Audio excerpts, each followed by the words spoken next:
Bom, boa tarde a todos. A gente começa mais uma mesa do terceiro seminário de pesquisa e ensino de graduação em História do IFISH, da Unicamp. É a primeira mesa desse dia 17 de agosto, uma mesa intitulada Memórias, Narrativas e Resistências. Antes de fazer a apresentação daqueles que vão expor hoje, gostaria de pedir para todas as pessoas para manterem seus microfones fechados, por favor, durante as apresentações. Todas as perguntas vão ser feitas ao final. Você pode mandar a sua pergunta tanto pelo chat ou levantar a mão para fazer a sua pergunta por áudio, não tem problema. Bom, a gente começa a primeira apresentação com a Letícia Marques da Conceição, que é da Universidade Federal do Rio de Janeiro, da graduação em História, e ela apresenta o texto O Centenário da UFRJ e a Memória Institucional, a Galeria de Reitores. Letícia, por favor. Vocês me ouvem bem? Uma pergunta clássica, né? Boa tarde, gente. O meu nome é Letícia Marques, eu estou no 10º período do curso de História, sou concluinte, eu faço parte da divisão de Memória Institucional desde fevereiro de 2020, e eu sou bolsista aqui do IAC. Deixa eu começar a apresentar. Obrigada. Bem, a minha comunicação hoje, ela tem o objetivo de trazer resumidamente a nossa pesquisa feita pela divisão de memória. É importante ressaltar que essa pesquisa foi feita conjuntamente, eu sou apresentadora, mas a pesquisa foi feita conjuntamente, e ela é intitulada O Centenário da UFRJ e Memória Institucional, a Galeria de Reitores. A pesquisa foi feita por estudantes, bolsistas e voluntários, nós fomos orientados pela professora Andréa Queiroz. Bem, eu vou começar, pode passar, por favor. Eu vou começar falando brevemente sobre a divisão de memória, né? Ela é vinculada ao CIB, que é o Sistema de Bibliotecas e Informação, que é parte integrante do Fórum de Ciência e Cultura da Universidade. O objetivo das pesquisas feitas pela divisão de memória institucional da UFRJ é analisar e difundir os acervos que fazem parte da memória e história da instituição. Eu gostaria também de falar que, sobretudo nesse ano de 2020, que foi o ano que foram feitas as pesquisas e que se comemorou o centenário da nossa Universidade Federal do Rio de Janeiro, um ano que foi atravessado por uma pandemia e que nos obrigou a ficar afastados da instituição, é muito importante, se faz muito importante, né, esses espaços de reuniões virtuais, em que a gente possa apresentar o que vem sendo pesquisado, até mesmo para mostrar que nós não estamos parados, né, que nós estamos produzindo e nos reunindo para debater e sempre acrescentar nas pesquisas sobre memória institucional. Eu também queria que a minha fala ela ressaltasse, né, a importância de se estudar sobre memória, a memória de uma das instituições, das maiores instituições do país. A nossa universidade, ela foi a primeira universidade pública do Brasil. Ela foi criada no início do contexto republicano nacional e ela foi desde o princípio marcada pela fragmentação, né? Ela foi criada a partir de 3 escolas fundadoras: a Faculdade Nacional do Direito, a Faculdade Nacional de Medicina e a Escola Politécnica de Engenharia. Em 1920, ela era chamada de URJ, Universidade do Rio de Janeiro, e a partir de 1937, ela passou a ser chamada de Universidade do Brasil, né? A reunião dessas escolas fundadoras, em 1920, ela teve o objetivo de formar simbolicamente uma dita unidade. Só que essa unidade, ela era propriamente simbólica, a unidade não existia de fato, era uma questão burocrática para unir e formar a Universidade do Rio de Janeiro. Voltando um pouco, porque eu me enrolei com o meu nervosismo. Em 1937, ela passou a ser chamada de Universidade do Brasil, né? Houve uma reformulação da universidade, e nesse momento, além da mudança de nome, novos institutos foram acoplados a ela. Foi nesse contexto, inclusive, que o Museu Nacional passou a fazer parte da UFRJ, no caso da Universidade do Brasil. E havia um objetivo, né, de transformar essa universidade em um modelo para as outras universidades do país. Nós sabemos que na nossa história nacional a década de 60 foi marcada por muitas rupturas e lutas e mudanças, né? Em 64 houve o golpe militar e logo em 65 houve uma nova reformulação na universidade. Ela passou a ser chamada, como nós conhecemos hoje, Universidade Federal do Rio de Janeiro. E esse nome federal, unido ao nome da universidade, ele não foi à toa, não foi apenas simbólico, né? Houve um objetivo de transformar a universidade, de trazer novos paradigmas para a universidade, né? Isso vai ser falado um pouco mais adiante. Nessa década de 60, houve muitas lutas e movimento estudantil de estudantes da então Universidade do Brasil. Ele teve um papel muito importante, inclusive na reivindicação pela reforma universitária, visto que o modelo de universidade vigente naquela época ele era muito criticado, né, por trazer um afastamento entre a realidade da sociedade e a universidade, o espaço acadêmico. Pode passar, por favor. Bem, se tratando de paralelos, né, entre a história nacional e a história da UFRJ, é importante pensar que, segundo a historiadora Marieta de Moraes Ferreira, a década de 20 foi um tempo de reflexão e debate entre os intelectuais e educadores brasileiros acerca da educação nacional. Então, a universidade ela surgiu a partir de um momento de ebulição de ideias, né, sobre os rumos que tomaria a educação nacional. Pode passar, por favor. Sobre a nossa pesquisa propriamente dita, ela se realizou no ano que comemorou o centenário da UFRJ, como eu disse, e ela pretendeu compreender a história da universidade a partir da trajetória de seus reitores. Nós buscamos detalhes da vida de cada reitor. Pode passar, por favor. A partir das trajetórias de cada reitor, nós buscamos detalhes que as nossas investigações foram em torno da origem familiar, da formação intelectual, da biografia propriamente dita, da formação intelectual, da inserção política, se eles eram filiados a algum partido ou não, né, se eles eram engajados politicamente, a atuação profissional deles antes da UFRJ ou dentro da UFRJ antes de ocuparem o cargo da reitoria, se eles ocupavam quais outros cargos, a gestão deles propriamente dita e a contribuição para a universidade e para o país, né? É importante ressaltar nesse ponto que muitos dos reitores, principalmente do início, né, da década de 20 e 30, eles ocupavam cargos importantes, cargos públicos importantes, muitos eram membros do IHGB, né?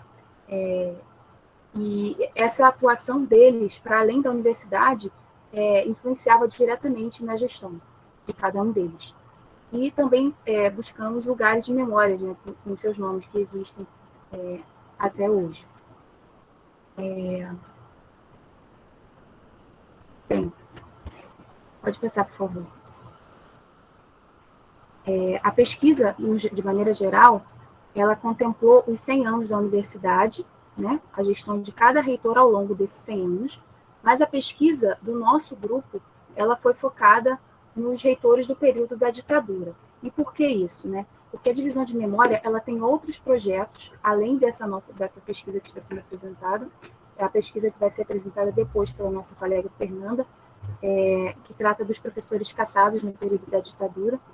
Então, o recorte temporal é o mesmo. Nós fazemos a pesquisa conjuntamente. Os membros desses diferentes grupos de pesquisa, nós fazemos conjuntamente, e o recorte é o mesmo. Então, o nosso recorte é do período da ditadura, mas a pesquisa ela contemplou o centenário da UFRJ e ela vai originar uma galeria dos reitores, isso vai ser falado mais à frente.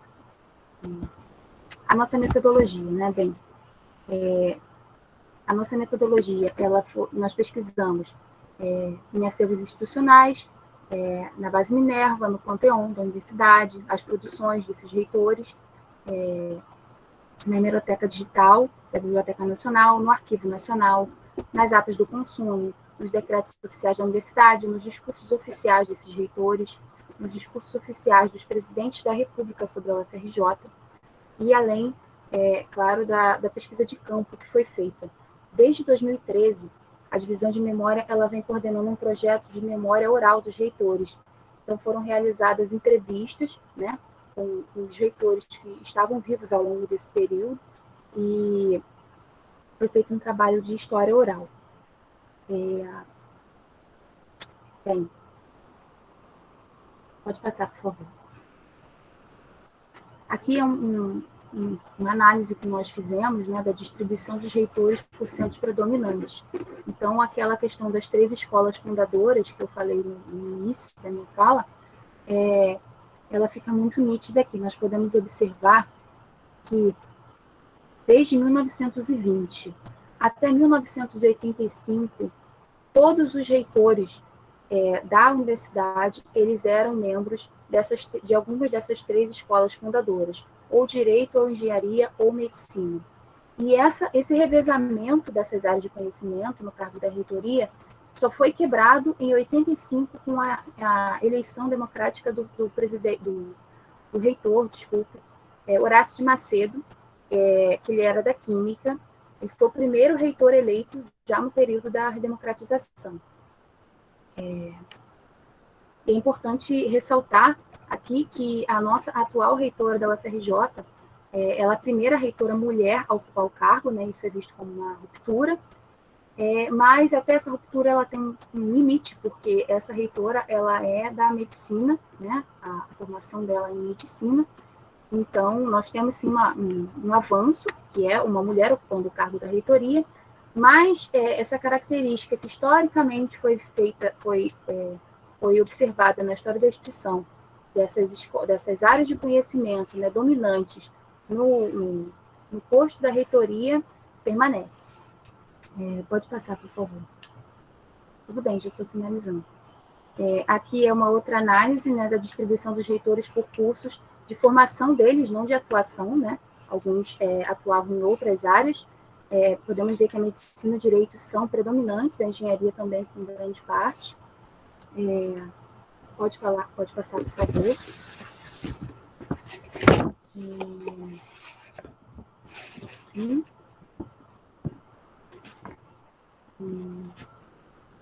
Tá.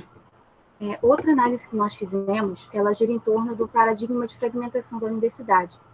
A partir de 65, a inclusão desse nome federal, ela não foi à toa, né? Isso representava um projeto de centralização, um projeto liberal mesmo de ensino superior no país, e isso ficou nítido na gestão dos reitores daquele contexto, né? E isso foi exemplificado nesse trecho que nós trouxemos aqui, né? É um discurso de exaltação do reitor Jacir Menezes, a gestão dele foi de 69 a 73, um discurso de exaltação ao então presidente da República, General Médici, né? No contexto da reinauguração da cidade universitária, né? Na data de 7 de setembro de 72, aniversário da instituição. Bem, vou ler aqui. Exprimo aqui a gratidão e lealdade para com o presidente, que, em meio às sugestões contrárias, teve a visão nítida do grande objetivo. É um ato insopitável de justiça a palavra comovida de reconhecimento, que lhe transmite o reitor em nome da comunidade que tem a honra de representar, ampliando o agradecimento àqueles que mais de perto assistem a Vossa Excelência nos encargos do governo, com especial menção ao senhor Ministro da Educação. Brindo na presença de Vossa Excelência a continuidade da renovação institucional do país, a reorganização das universidades e a segurança reconquistada da família brasileira. Bem, um aspecto importante que nós podemos analisar é que havia, para além de um contato burocrático da reitoria da Universidade Federal do Rio de Janeiro para com o governo federal, havia um certo alinhamento é preciso ter um cuidado para falar sobre isso. Havia um certo alinhamento de alguns dos reitores, né, com o governo vigente. Esse que eu li agora, esse trecho que eu li agora, é um exemplo. Outro exemplo, né, é do reitor Muniz de Aragão. Ele foi membro do governo, ele foi ministro da Educação. E o reitor Pedro Calmon, né, ele foi responsável pela implantação do estudo de problemas brasileiros na universidade. Então, isso demonstra um alinhamento indireto de alguns dos reitores da nossa universidade para com os ideais do regime da ditadura militar. Pode passar, por favor. Aqui é só para exemplificar para vocês como ficaram nossas pesquisas, né, de cada reitor, todas já estão prontas, a partir da filiação, trajetória, teremos fotos, né, que só estão sinalizadas aqui. Essas fotos vão ser feitas por fotógrafos profissionais quando acabar a pandemia. Pode passar, por favor. As pesquisas realizadas pela Divisão de Memória Institucional da UFRJ criam mecanismos que reforçam perante a universidade, aos governantes e à iniciativa privada a necessidade e importância da viabilização de investimentos, a fim de que acervos memorialísticos da instituição sejam recuperados, preservados e disseminados. Essa fala é só para ressaltar, né, a importância do nosso estudo, da nossa pesquisa sobre a memória da nossa instituição e de outras instituições também. Pode passar, por favor. Somos bolsistas PIBIAC, e o nosso resultado é uma produção artística e cultural, né, que vai ser expressa pela Galeria de Reitores, como eu falei anteriormente. Essa galeria ela teria sido inaugurada presencialmente no gabinete da reitoria em setembro do ano passado, né, o mês da comemoração do nosso centenário, mas por conta da pandemia não foi inaugurada, e ela foi adiada para quando retornar às atividades presenciais, e ela vai ser inaugurada tanto presencial como virtualmente, né? Então todos terão acesso às nossas pesquisas e imagens e tudo isso, toda a documentação que nós pesquisamos. Pode passar, por favor. As nossas referências, e pode passar, por favor. Conheça as nossas redes sociais, lá é divulgado, né, os nossos projetos de pesquisa e informações sobre a nossa universidade. Obrigada a todos. Muito obrigada, Letícia, pela apresentação. Sempre lembrando, quem quiser mandar perguntas, nós vamos fazer ao final, mas vocês podem mandar no chat a hora que quiserem, depois nós selecionamos, isso não é um problema. A segunda apresentação que nós temos agora é da Fernanda Paz, num texto em conjunto com a Gabriela Gaia, ambas também da Universidade Federal do Rio de Janeiro, intitulada A UFRJ e a Ditadura Civil-Militar, 1964-1985. Fernanda, por favor. Oi, gente. Boa tarde, está dando para me ouvir? Eu estou assim dividida, né? Como eu falei, o microfone perfeito. Então, eu mandei o slide, vou só esperar ela, então, botar aqui, isso. Mas como ela falou, meu nome é Fernanda, eu sou da História da UFRJ também. Eu também sou da Divisão de Memória Institucional da UFRJ, como a Letícia, nós somos colegas lá no núcleo. A pesquisa que ela apresentou foi a pesquisa dos reitores, que a gente finalizou. E agora eu vou apresentar uma outra pesquisa que a gente ainda está realizando, que é sobre a ditadura civil-militar no UFRJ e os docentes que foram expulsos da universidade nesse período. A gente está realizando, assim como a gente fez com os reitores, a trajetória desses docentes. A gente chegou numa lista de 45 docentes de toda a universidade que foram expulsos, e a gente vai apresentar um pouco do que a gente pesquisou até então, alguns resultados que a gente já chegou. Essa pesquisa, como já foi dito também, não sou apenas eu, né? Também tem a Gabi e outras meninas também voluntárias que fazem pesquisa com a gente lá, e a Andréia Queiroz, que é a nossa orientadora. Pode passar. A pesquisa, ela é da DMI, né, e dentro desse projeto Memória, Documentação e Pesquisa, no qual a gente estuda a história da UFRJ e compartilha, né, o que a gente aprende sobre a universidade em seminários, nas redes sociais, para divulgar esse conhecimento e a história da universidade. Sobre a pesquisa da ditadura, a gente faz análise desses professores, como eu falei, desde o começo da carreira deles até o momento em que eles são expulsos. Até agora, todos que a gente encontrou foram expulsos ou pelo AI-1 ou pelo AI-5, e alguns deles no momento de retorno, com a anistia em 79. Alguns não retornam, né? Enfim, alguns falecem ou por outros motivos não retornam, mas também esse momento do retorno. E mais para frente a gente também pretende analisar os estudantes também que foram expulsos e os servidores técnicos, mas agora a gente está ainda nos professores. Os nossos objetivos analisar essas disputas de memórias que envolvem essa cassação, né? Porque, enfim, você vai ter diferentes discursos, sempre quando a gente está falando de memória, a gente está falando de diferentes discursos que vão relembrar isso, dependendo muito também do que está falando, e a gente busca aqui sair muito dessa dicotomia da resistência e colaboracionismo, né? A gente percebe que dentro da universidade existiam os dois conviviam, e também essa ideia de que esse expurgo dos professores ele está inserido num quadro maior, que foi da Operação Limpeza, que era o intuito dos militares que estavam no poder naquele momento, de esvaziar dos quadros públicos, de todas as instituições públicas, aqueles que pudessem ser considerados inimigos do governo. E quem eram esses? Né? Aqueles que eram acusados de algum ato subversivo, ou seja, ou tinham se aliado a algum partido de esquerda, ou tinham alguma abordagem marxista em sala de aula, ou criticaram o regime de alguma forma, ou eram aliados, seja pessoalmente ou profissionalmente, alguém que já tinha sido categorizado como subversivo. Eles também colocavam a questão da antipatia a alunos que eram pró-regime, enfim, eram essas geralmente as justificativas dadas nos documentos que a gente acha de expurgo, né, dessa operação limpeza, que acabou causando um grande esvaziamento na universidade, porque esses quadros eles não foram repostos na mesma velocidade que os professores foram saindo. E aqui a gente trouxe algumas fontes, né, que a gente pesquisa, as principais, que são a hemeroteca, da Biblioteca Nacional, a base de dados CIAN, do Arquivo Nacional, e alguns lugares de memória também da UFRJ. Pode passar, por favor.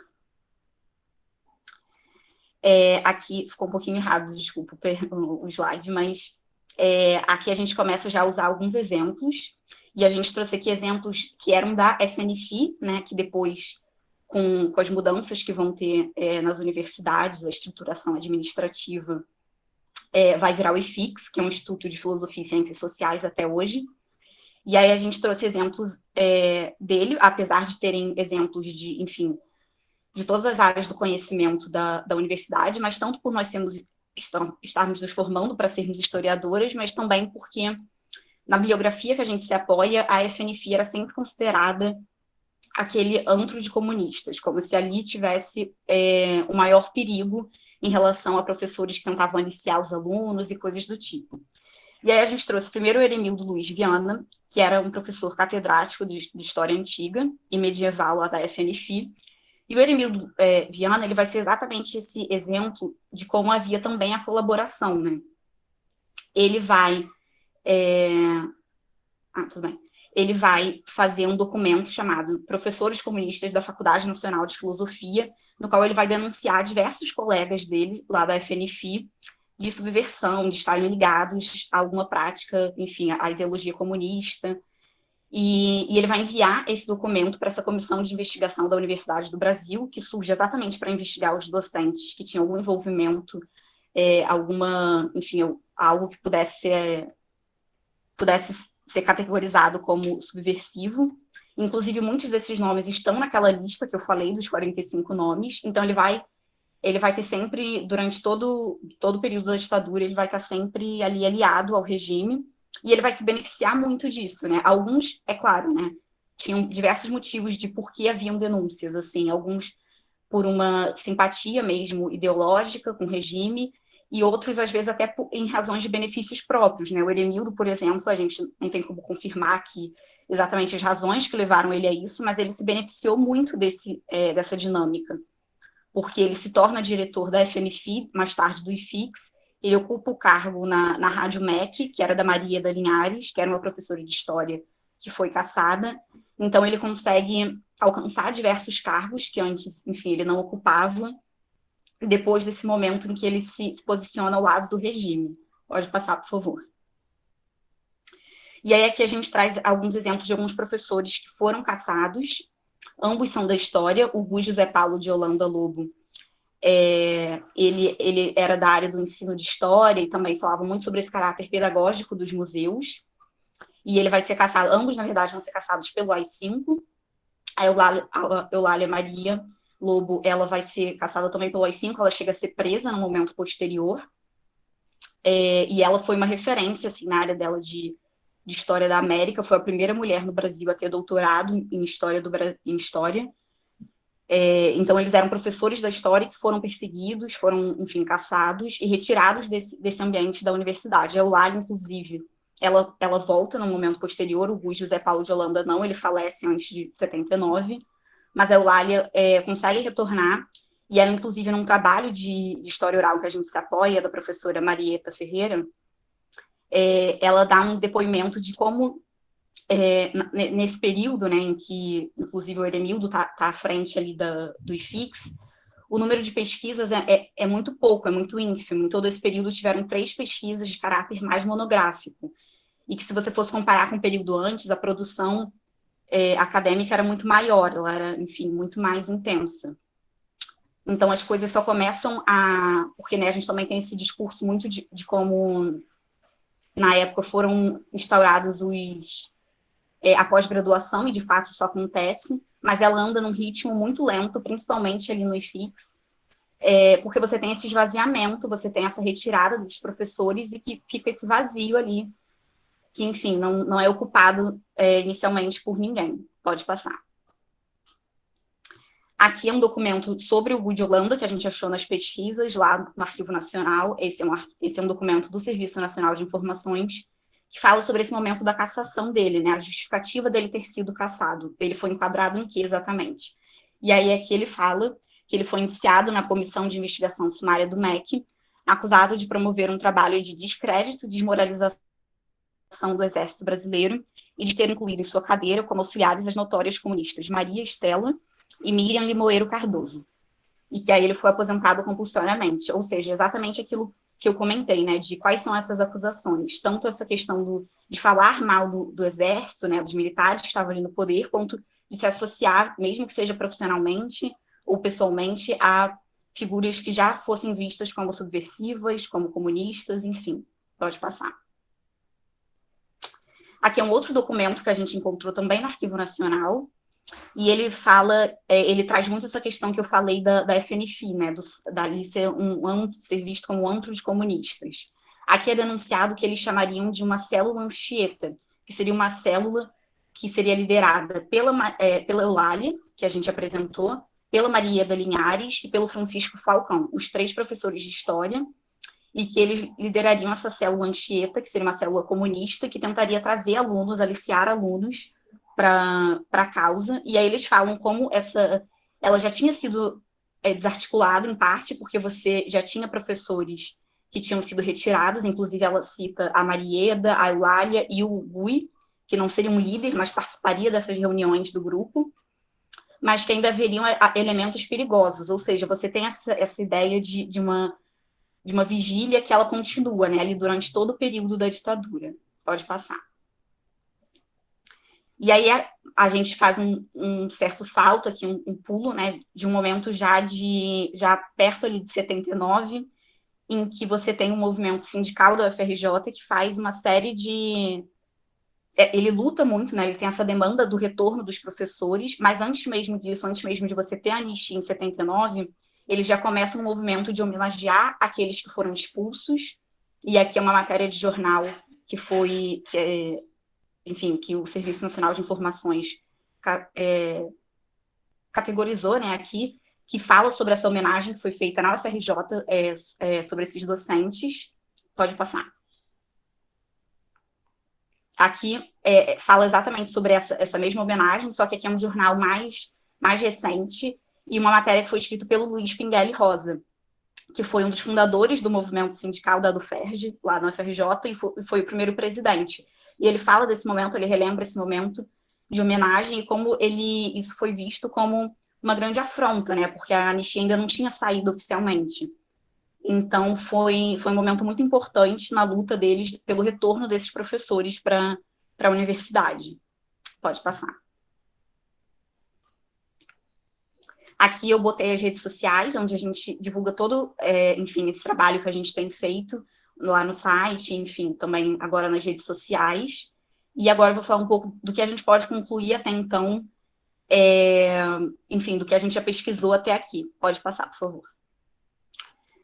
Então, a gente consegue perceber exatamente essas disputas internas que você tinha na UFRJ naquele momento, sobre a memória dos professores, enquanto você tinha, enfim, o regime ainda tentando colocar eles à margem desse processo, e continuou um momento sempre de perseguição e de vigília desses professores. Você também tem um movimento sindical que, já a partir de 79, começa a lutar muito pela memória desses professores, pelo retorno deles, enfim, pela figura deles enquanto pessoas que merecem uma homenagem, né, merecem ser vistas pela universidade, que, enfim, são debates sempre muito comuns quando a gente fala de memória, né, esses embates da memória, e como esse afastamento compulsório, esse esvaziamento da universidade, acabou prejudicando o desenvolvimento científico da universidade, principalmente essa área de ciências humanas, exatamente por esse esvaziamento que você tem, por essa baixa produção que você tem.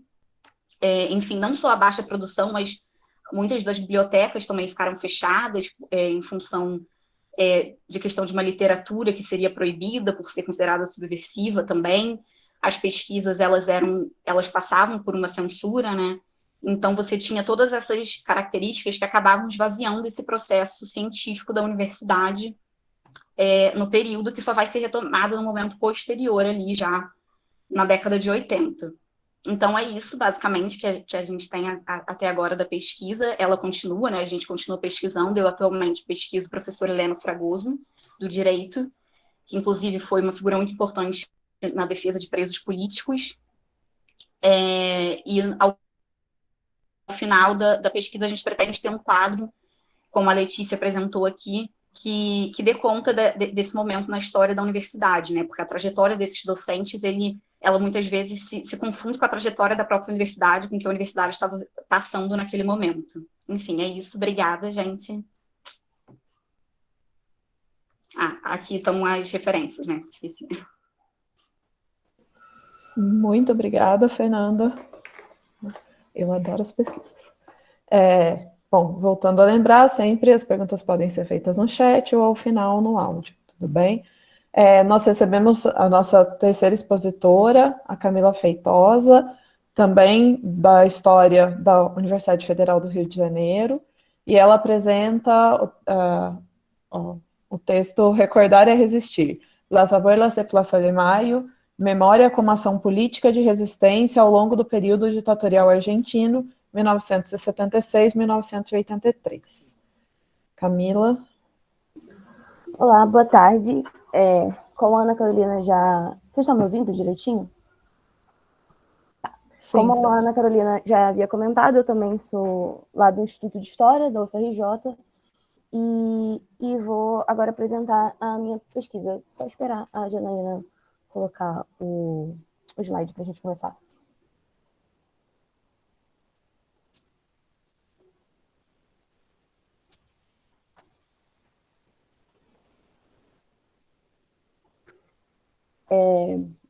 O título é Recordar a Existência. Saiu aqui. Ele só está carregando.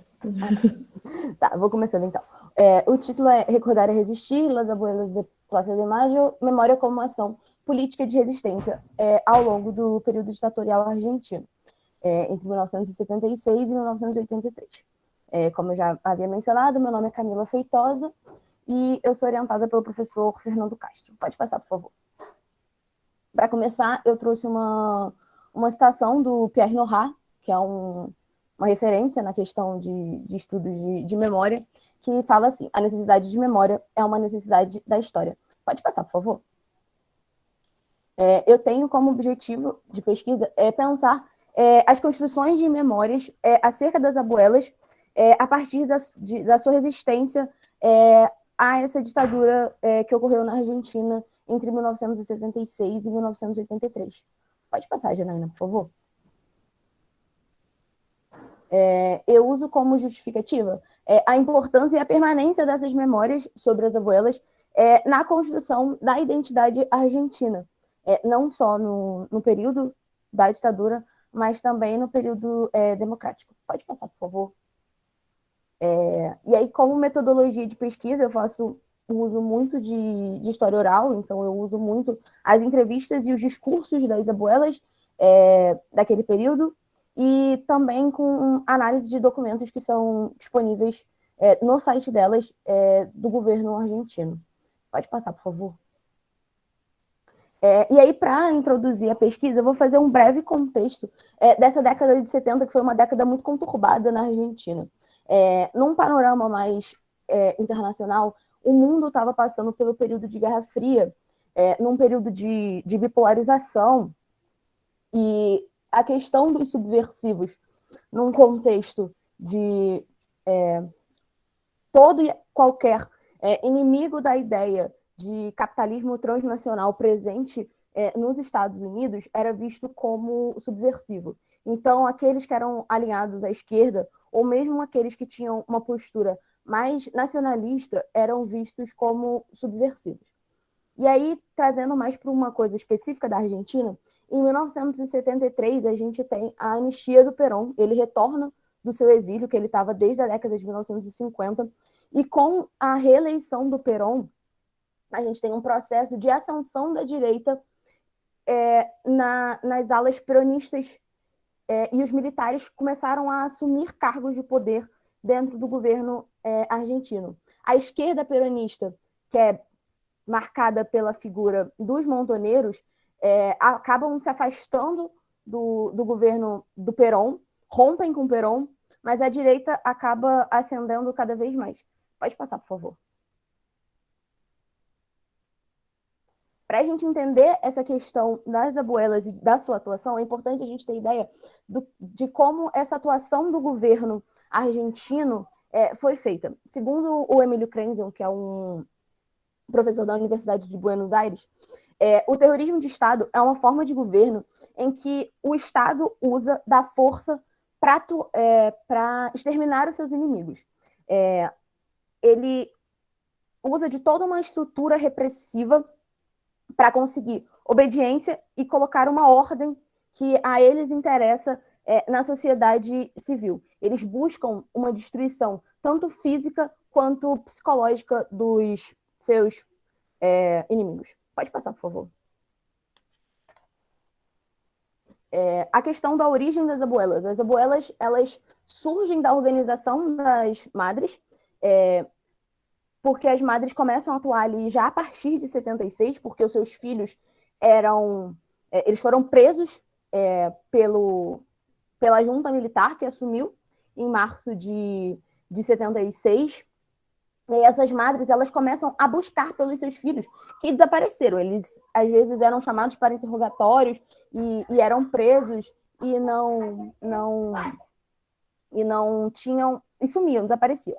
E aí, essas abuelas, elas buscam também pelos seus netos, porque muitos dos seus filhos tinham filhos pequenos que eram presos juntos com eles, ou as filhas estavam grávidas e essas crianças nasciam dentro dessas prisões clandestinas. E aí essas abuelas, elas começam a atuar ali a partir de outubro de 77. Tá ótimo, muito obrigada. Buscando encontrar esses netos, porque elas tinham como objetivo restituir não só a identidade dessas crianças que eram apropriadas, e esse é um termo que as próprias abuelas usam, mas também restituir a verdade não só da sua família, mas a verdade para toda a Argentina. Pode passar, por favor? E aí a Elza Peralta, ela traz uma citação que explica muito bem essa questão, que recordar essa violência política, de falar sobre isso, é também um ato de resistência das abuelas. Pode passar, por favor. E aí, segundo dados das abuelas, e é isso elas trazem muito presente no site delas, elas têm toda uma organização muito interessante, as primeiras crianças, elas foram restituídas ainda em 1978. E passam por esse processo, hoje em dia já claramente são adultos, né? Mas elas continuam buscando por essas crianças. E aí até 2019, que são os dados mais recentes, presentes no site das abuelas, 130 famílias foram restituídas e 130 netos reencontraram suas abuelas. E aí é um fato importante da gente trazer aqui que muitas desses adultos não quiseram realizar teste de DNA e nem encontrar as suas abuelas, porque eles se sentiam parte da família daqueles que foram seus pais de criação e que acabaram criando eles como filhos, mas que, na verdade, roubaram essas crianças, participaram de todo esse processo de apropriação e crime e da ditadura argentina. Pode passar, por favor. E aí um ponto importante para trabalhar a questão das memórias em conflito é que durante esse período, o Estado argentino, esse período que a gente está fazendo esse recorte aqui, que é o período da ditadura em si, que é entre 76 e 83, o Estado argentino negava totalmente a existência tanto dessas prisões clandestinas em que ficavam essas mães, quanto as apropriações das crianças. Então, a luta dessas abuelas é muito forte pela questão de que elas, no momento em que o status quo marcava a presença do poder do Estado argentino, de uma junta militar que usava do terror para governar, que usava da violência, que usava da morte mesmo, para... E ainda assim elas lutavam por isso. A Ludmila Catella, ela fala que essa luta das abuelas era uma luta pela verdade, porque o que elas buscavam era conseguir uma resposta. Elas buscavam a verdade, elas buscavam a restituição, mas muitas vezes elas queriam simplesmente a verdade, porque é o que a Ludmila Catella chama de morte incômoda, porque você não tem o corpo, você não sabe se essa criança ela foi morta, você não sabe se essa criança foi apropriada, não há a possibilidade de um fim para essa história. Não há um tempo de luto para que essa família consiga entender o que aconteceu. Então, ela fala dessa morte incômoda. Pode passar, por favor? E aí, um outro tema que eu levanto na pesquisa é a questão da plaza enquanto um local de memória. E aí eu uso o que o Pierre Nora chama de lugares de memórias, porque ele fala que as memórias elas não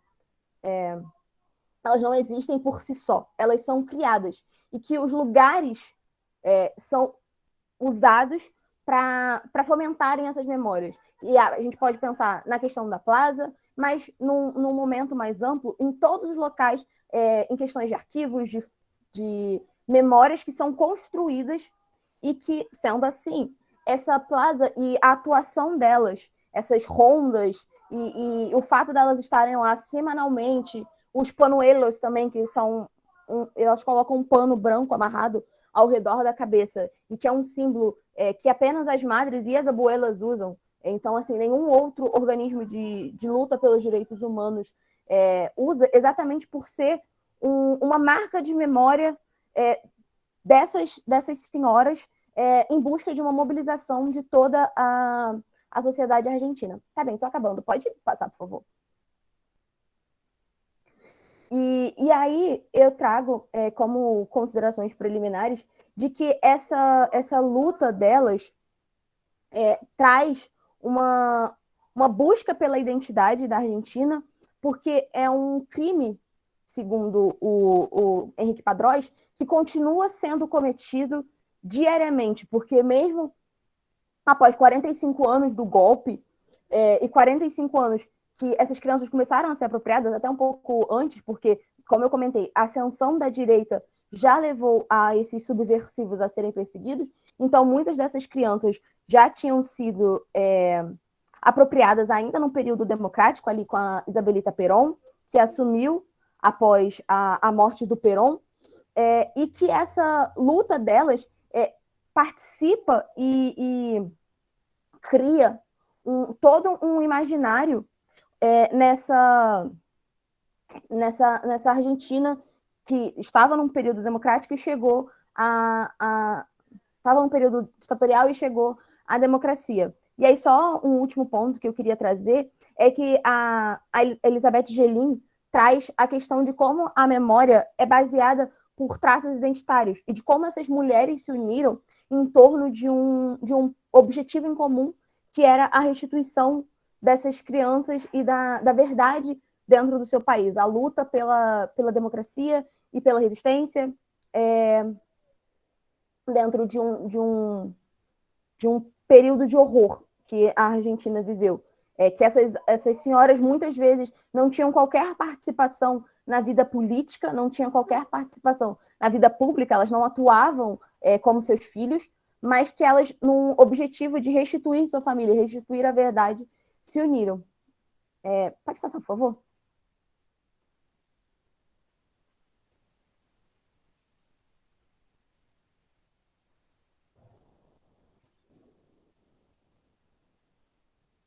Aí aqui eu só trago as referências. E é isso. Muito obrigada, viu?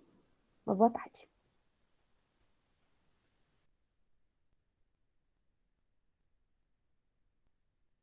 A gente que agradece, Camila. Muito bom ouvir. Bom. E nós temos a última apresentação da mesa. Eu vou lembrar novamente, as perguntas podem ser enviadas tanto no chat, nós vamos fazer ao final, quanto depois, se alguém quiser fazer a pergunta pelo áudio, é só levantar a mão e a gente está aqui. A última apresentação desta mesa, do Gabriel Silva dos Santos, historiador da PUC Campinas. Ele apresenta o texto intitulado As Muitas Faces do Budismo na Metrópole Campineira. Gabriel, por favor. Obrigado, Ana. Boa tarde a todas, boa tarde a todos. Vou iniciar aqui a apresentação, tá?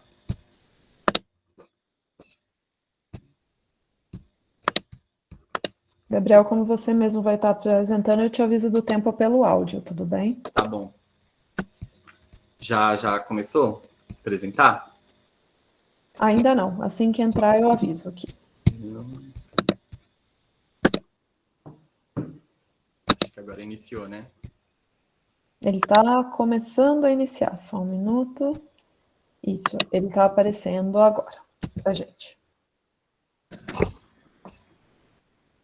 Bom, me chamo Gabriel, como a Ana falou, e eu gostaria de começar essa exposição com essa imagem, que é um Buda que foi construído em Ibiraçu, no Espírito Santo, e porque ele é a representação do budismo no Brasil. Por que a representação do budismo no Brasil? Porque o budismo no Brasil ele é um processo que ainda está em construção.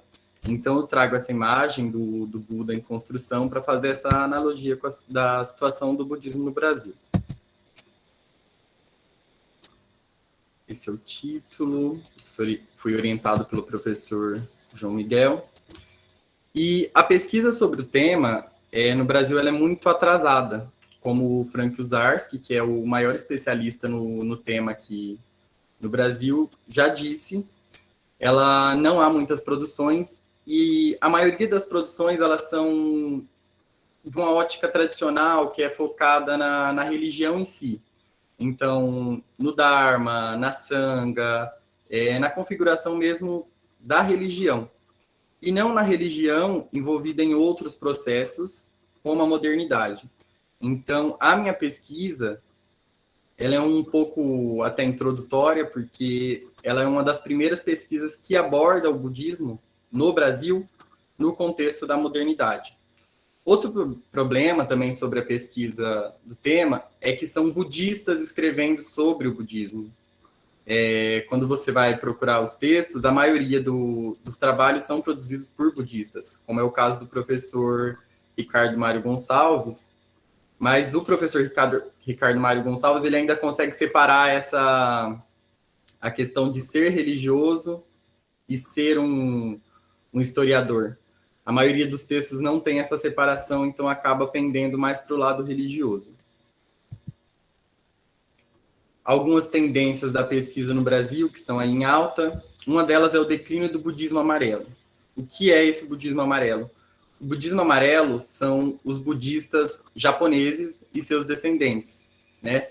Porque o budismo ele chega aqui no Brasil, eu vou falar isso um pouco mais por extenso mais para frente, mas o budismo chega ao Brasil com a imigração japonesa.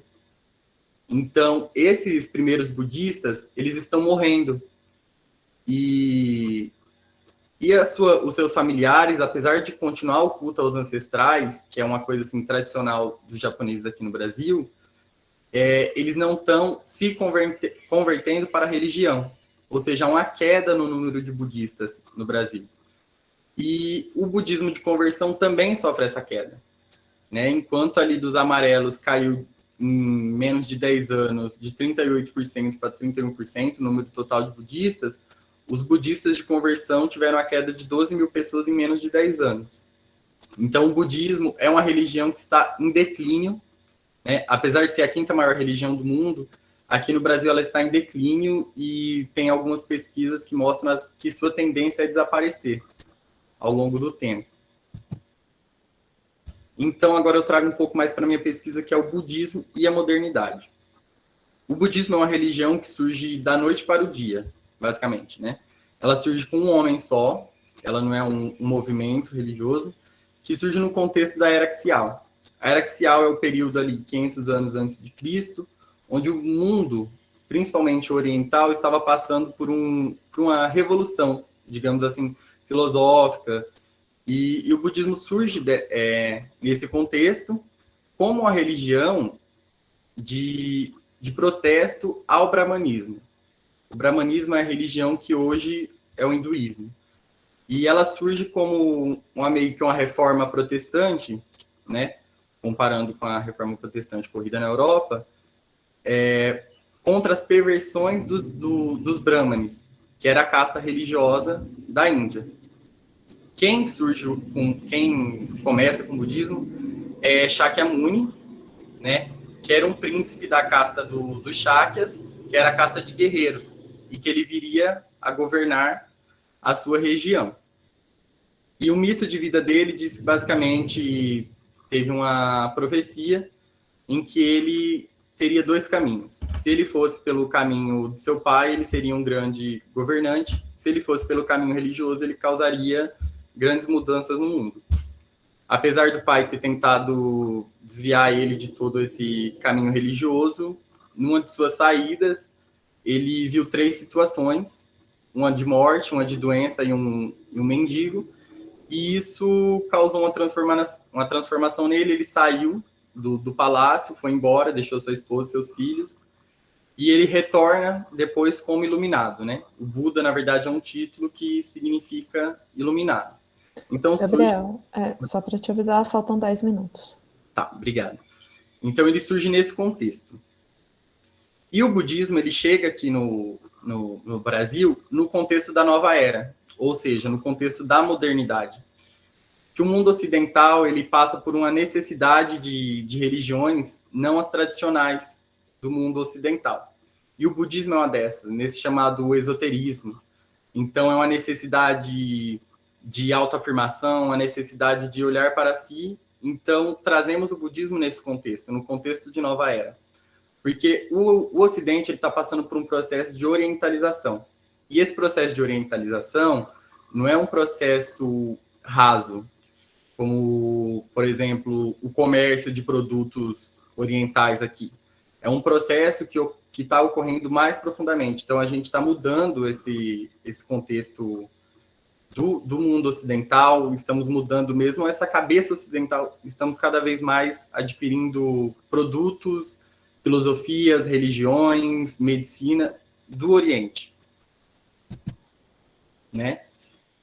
O budismo no Ocidente, ele chega através de rotas comerciais, né? A China comercializava e no meio dessas rotas encontrava monges budistas, e teve também contatos diretos de pessoas que saíam aqui do Ocidente, iam para o Oriente e tinham esse contato e acabavam levando o budismo de volta para o Ocidente.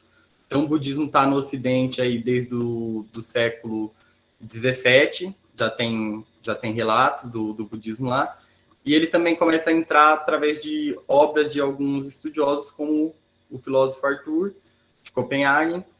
E no Brasil, o contato é mais direto, ele não chega através de obras, né? Ele chega mesmo com a imigração japonesa, em 1908.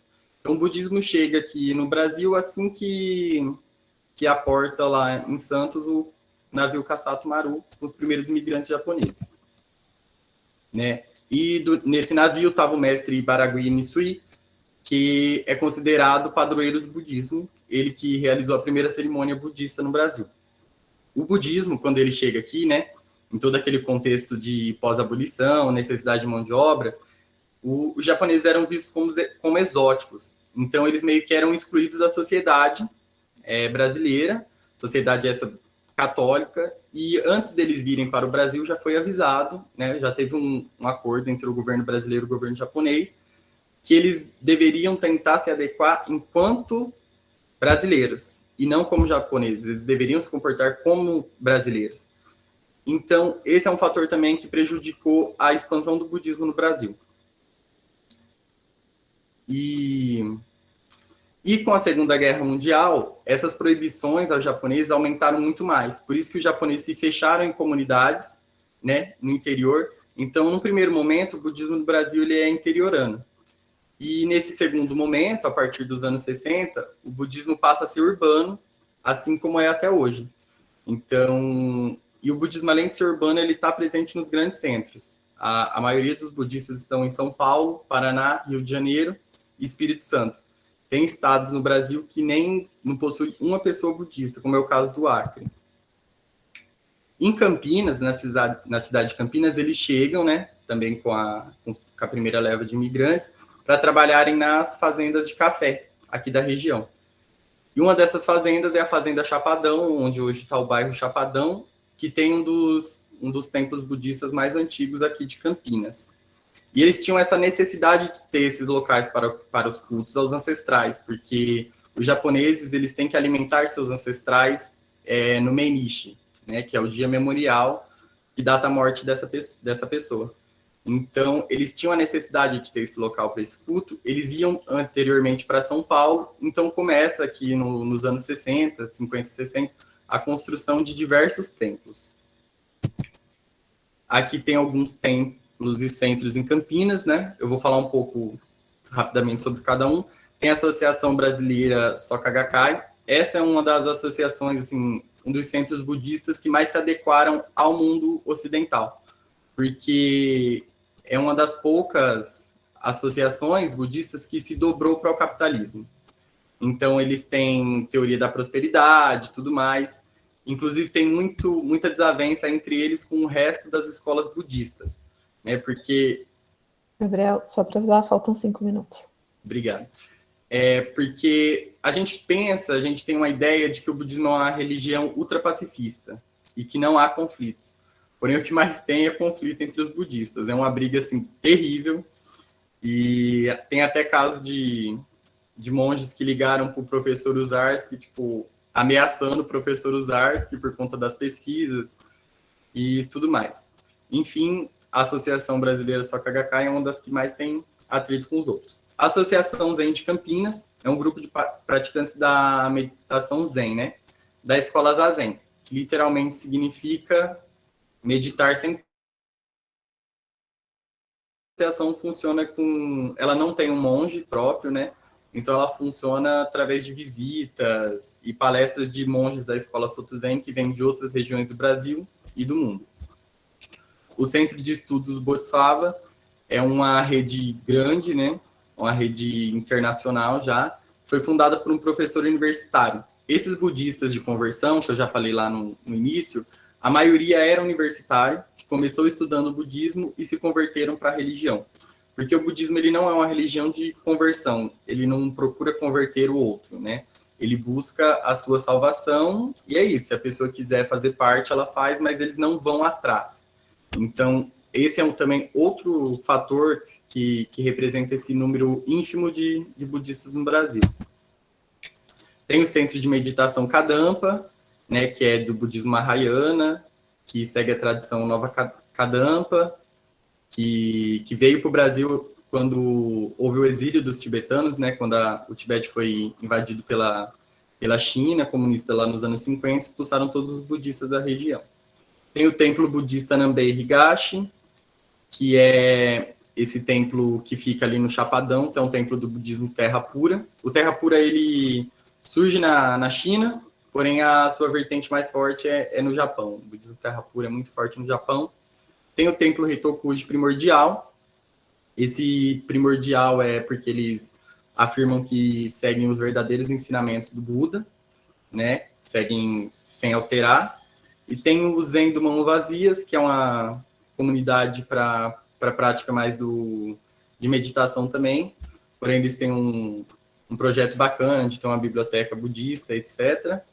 E tem outros 2 templos que a gente não encontrou informações nessa pesquisa, né? Só para concluir, o budismo é uma religião que muda através do tempo, ele é fruto do seu tempo, e ele está inserido no contexto dessa modernidade aqui, da necessidade de se trazer coisas não tradicionais para a cultura.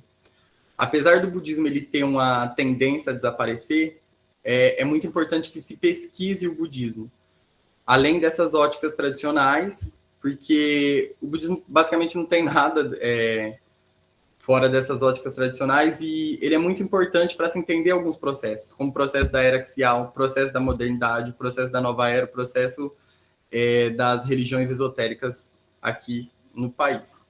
Então, é basicamente isso, minha pesquisa, né? E outro fator importante do budismo é que ele é parte significativa da memória dos nipo brasileiros e dos nipo campineiros. Então, por isso que é importante essa proteção também do budismo, enquanto religião de uma minoria étnica oriental num país ocidental com forte tradição cristã. Muito obrigado pela atenção de todos, espero que tenha ficado aí não muito confuso. Foi ótimo, muito obrigada, Gabriel. Bom, a gente vai abrir para as perguntas. Se alguém quiser mandar pergunta no chat, acho que a gente pode fazer uma primeira rodada para todos os expositores. Se alguém também quiser falar no áudio, fique à vontade. Eu não sei se alguém já tem alguma pergunta. Sofia, pode dizer, por favor. Oi, boa tarde. Eu tenho 2 perguntas. Na verdade, são 2 para a Camila e 2 para o Gabriel. Posso fazer todas juntas já? Pode, depois a gente faz um bloco de respostas. Beleza. Então, para a Camila, primeiro, parabéns para todo mundo pelas apresentações, gostei bastante. E, Camila, eu queria que, se você pudesse, falar mais um pouquinho do processo que as abuelas faziam para procurar os netos ou filhos delas. Eu não entendi muito bem essa questão, como que elas procuravam, como que elas achavam, e falar um pouquinho também do processo, que eu não entendi muito bem, como que elas perderam, como que foi esse processo desse não contato delas, como que teve essa parte de separação. E para o Gabriel, eu também parabéns pela apresentação. Eu queria que você falasse também um pouquinho sobre como que você procurou suas fontes, como que você relacionou essa questão da historiografia para o budismo, quais pontos você encontrou. E eu queria que você falasse, você tinha falado também que o budismo está sempre em mudança, e eu queria que você comentasse se tem alguma diferença ou qual que é a diferença entre esse budismo adquirido, vamos dizer assim, numa parte mais ocidental, e o budismo evoluindo, se mantendo ainda na parte mais oriental. É isso, gente. Obrigada. Obrigada, Sofia. Alguém mais tem alguma pergunta? O Richard mandou mais uma para o Gabriel no chat. Vou passar para você, Gabriel. Durante a pesquisa, você percebeu a mudança do asiático como marginalizado para o perigo amarelo, estereótipo do asiático extremamente inteligente e valorizado dentro do budismo? Então, tá aqui no chat também, se você quiser ver. Eu vou aproveitar e vou fazer as minhas, porque os temas me interessam absurdamente. sou uma pesquisadora de ditadura de Argentina, então não tem como. Eu queria perguntar primeiro para a Letícia, qual, dentro da pesquisa que vocês fazem, qual a importância que vocês atribuem a um reitor dentro da condução da universidade, no sentido da ideologia que a universidade vai assumir. Então, se vocês conseguem ver, no período que vocês estudam, se a universidade como um todo acaba seguindo a ideologia daqueles reitores, né? Para a Fernanda, eu queria perguntar, bom, se vocês, além desses professores que foram expulsos, e eu acho fantástico estudar essa trajetória, se vocês também pensam em trabalhar com aqueles professores que tiveram que sair, né? Não necessariamente que foram expulsos, que foram caçados, mas que encontraram no exílio, por exemplo, um outro espaço, mas que foram, eu odeio dizer, né, foram por conta própria, porque nunca é por conta própria, as pessoas estão saindo por um motivo. Mas se vocês também trabalham com ele, e se vocês encontraram um padrão nas formas de cassação, porque eu acho que nesses processos, às vezes, a gente encontra um mesmo padrão, o mesmo tipo de acusação e tudo mais. Então, se você puder falar um pouco mais sobre isso. Se alguém tiver mais alguma questão, a gente já pode, senão a gente vai para essa primeira rodada de respostas. Acho que não. A gente pode começar pela Letícia, que a gente vai na ordem das apresentações. Letícia, por favor. Oi, vocês me escutam? Sim. Com as nossas pesquisas, a gente conseguiu analisar que o papel que cada reitor desempenhava, né, no cenário político nacional, se eles eram membros, né, de instituições, se eles faziam parte de partidos políticos, a linha ideológica deles influenciava, assim, diretamente a gestão deles, né? Então, consequentemente, isso influenciava a universidade, né? O que era realizado dentro da universidade, de alguma maneira, era afetado pela linha ideológica de cada reitor. Um exemplo disso é o exemplo que eu dei na minha apresentação sobre a implantação, né, do estudo de problemas brasileiros na universidade, a partir da gestão do reitor Pedro Calmon. Então, o que a gente considera é que, sim, a linha ideológica de cada reitor influenciou na universidade como um todo.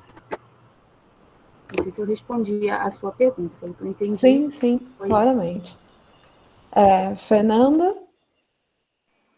Oi, então, a primeira que você perguntou, né, dos professores que, enfim, sentindo a pressão, iriam para um exílio, assim, de fato, a gente não, por enquanto, eu, pelo menos, não tive nenhuma informação de algum caso desse tipo, mas eu achei bem interessante, até vou levar lá para o núcleo para a gente ver isso também.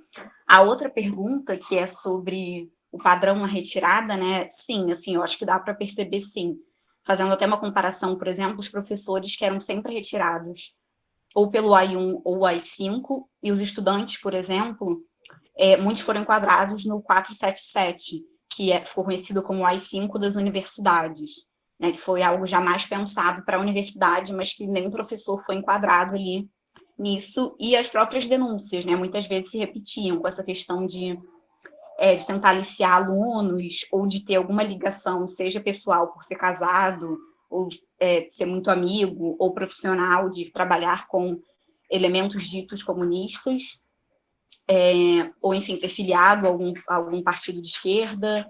Então, as acusações eram parecidas, você encontra mais ou menos uma narrativa bem semelhante, né, em todos, assim, você consegue perceber esse padrão. Tá ótimo, obrigada. Camila? Oi, então, Sofia, você fez duas perguntas sobre como elas procuravam e como elas deixaram de ter contato com essas crianças. Eu vou responder na ordem inversa da que você fez, porque eu acho que vai ficar mais didático para explicar.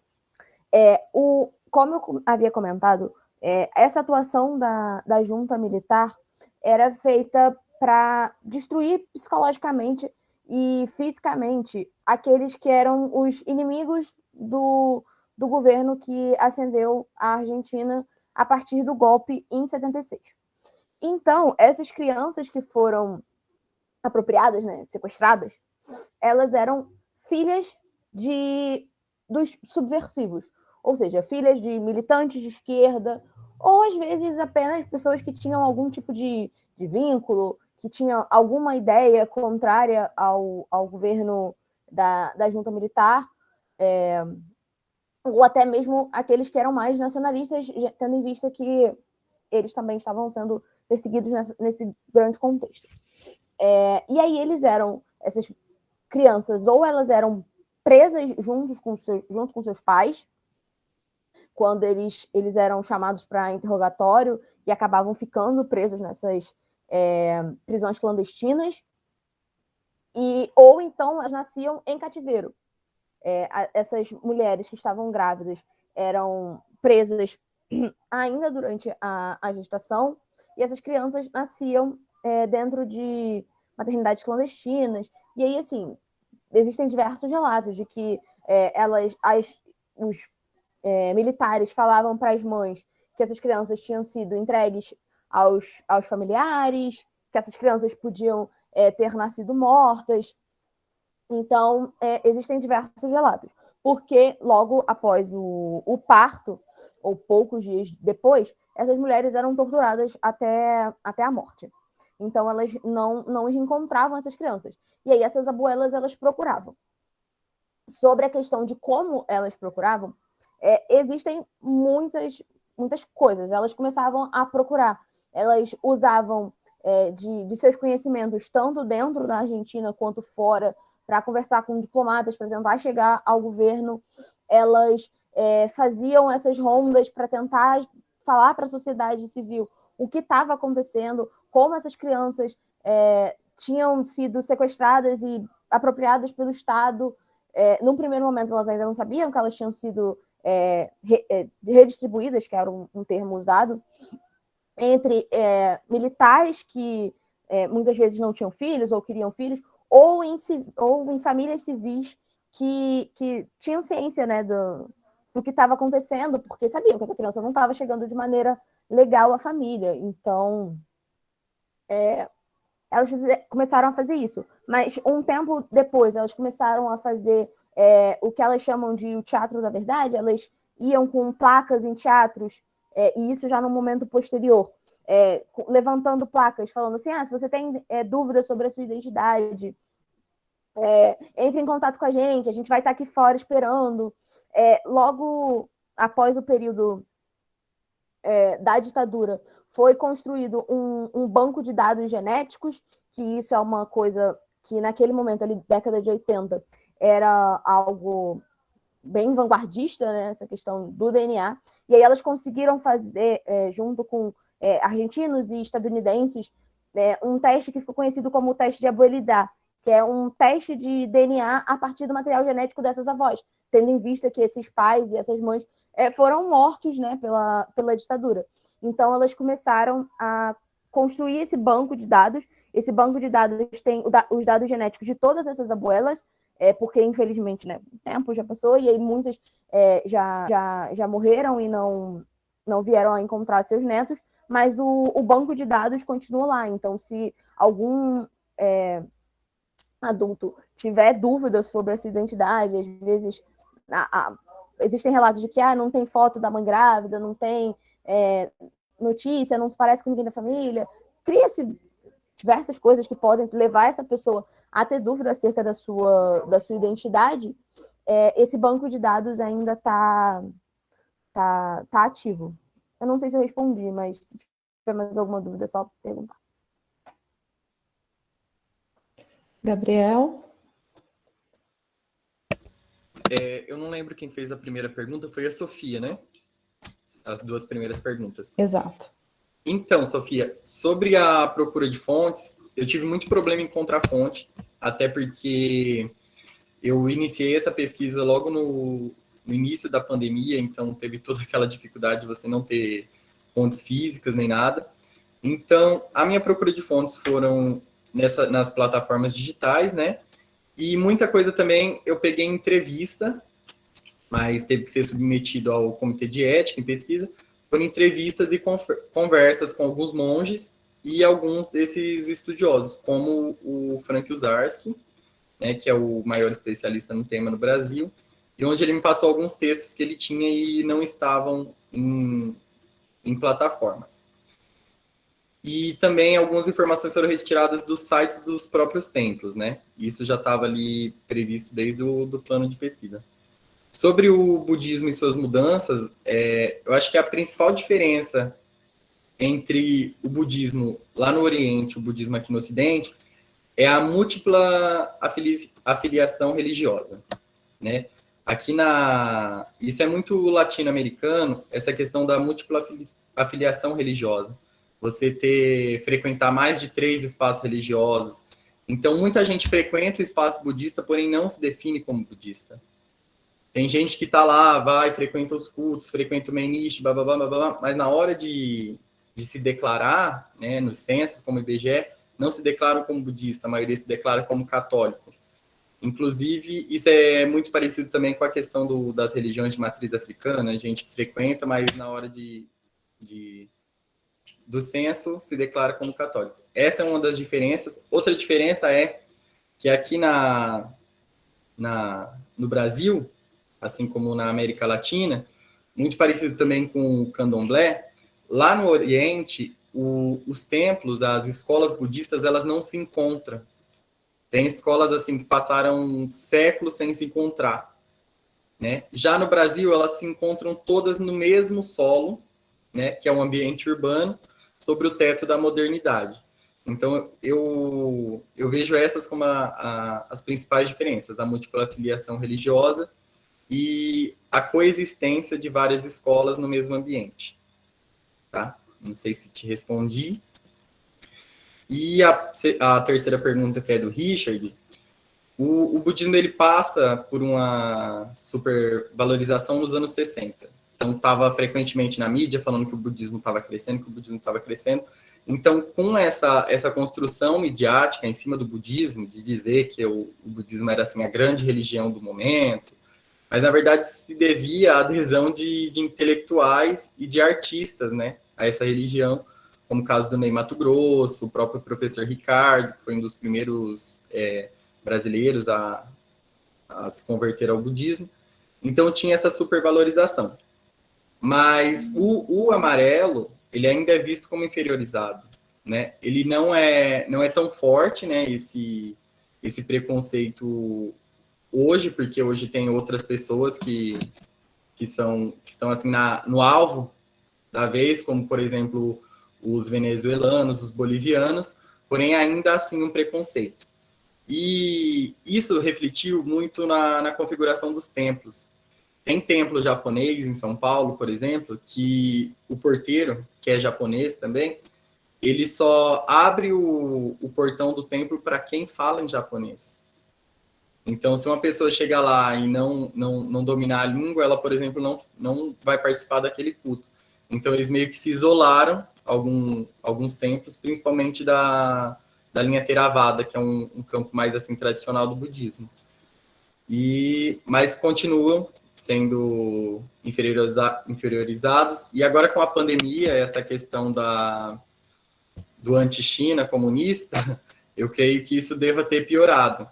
Assim, a gente ainda não tem pesquisa pronta sobre isso, tem algumas pesquisas em andamento, mas só o início já aponta que isso tem piorado. Então, é isso. Obrigada a todos. Mais alguém tem alguma questão? Queria colocar algum ponto? Se me deixar, eu fico aqui falando, gente. Bom, então a gente faz mais uma questão para cada um. Prometo que eu vou ser sucinta e aí a gente encerra a mesa também pelo horário, tá? Mas se alguém do público tiver, por favor, coloque. Letícia, eu queria te perguntar mais uma coisa. A gente tem, nas várias universidades do Brasil, padrões distintos de relação com a ditadura militar, Mas eu acho que tem uma questão que é a chegada dos latino-americanos, especialmente na década de 70, né, de muitos pesquisadores e professores latino-americanos, que encontraram espaço nas universidades brasileiras, na Unicamp, na USP. Eu queria perguntar se vocês descobriram alguma questão dos reitores tratando dessas pessoas que estavam sendo perseguidas na Argentina, no Chile, chegando ao Brasil, e se eles encontraram algum espaço na Universidade Federal do Rio de Janeiro. Não sei se você sabe disso. Fernanda, tem uma questão que me chamou muito a atenção na sua pesquisa, eu acho ela maravilhosa, que é quando você fala do apagão das pesquisas de humanas. Porque a gente escuta muito isso sobre as exatas, as biológicas, sobre como a ditadura acabou. Eu queria, se você tiver alguma informação, claro que você falasse um pouco mais sobre esse apagão, como que vocês perceberam, e o que ele representa para o conhecimento das humanas dentro do Brasil. Tá? Camila, as abuelas são, para mim, né, não só para mim, mas a associação dentro da Argentina, a Associação de Direitos Humanos, que melhor mexe com as redes sociais e com os jovens. Eu acho impressionante como elas conseguiram se reinventar para poder lidar com esses novos grupos. Ainda que a luta delas continue sendo a mesma, né, essa luta por verdade, justiça e memória, elas vêm manejando formas de fazer muito diferentes. Então, eu queria saber se você trabalha com essas novas formas, com como elas estão se colocando neste momento dentro da Argentina. E, Gabriel, eu queria saber se você encontrou características dentro do budismo que são muito locais, são muito do Brasil, porque a gente vê isso acontecer com as várias religiões, né? Então, como os budistas se colocaram aqui dentro do Brasil? Se vocês puderem responder, vou fazer a mesma coisa, seguir a ordem das apresentações, tudo bem? Então, Letícia, por favor. Tudo bem?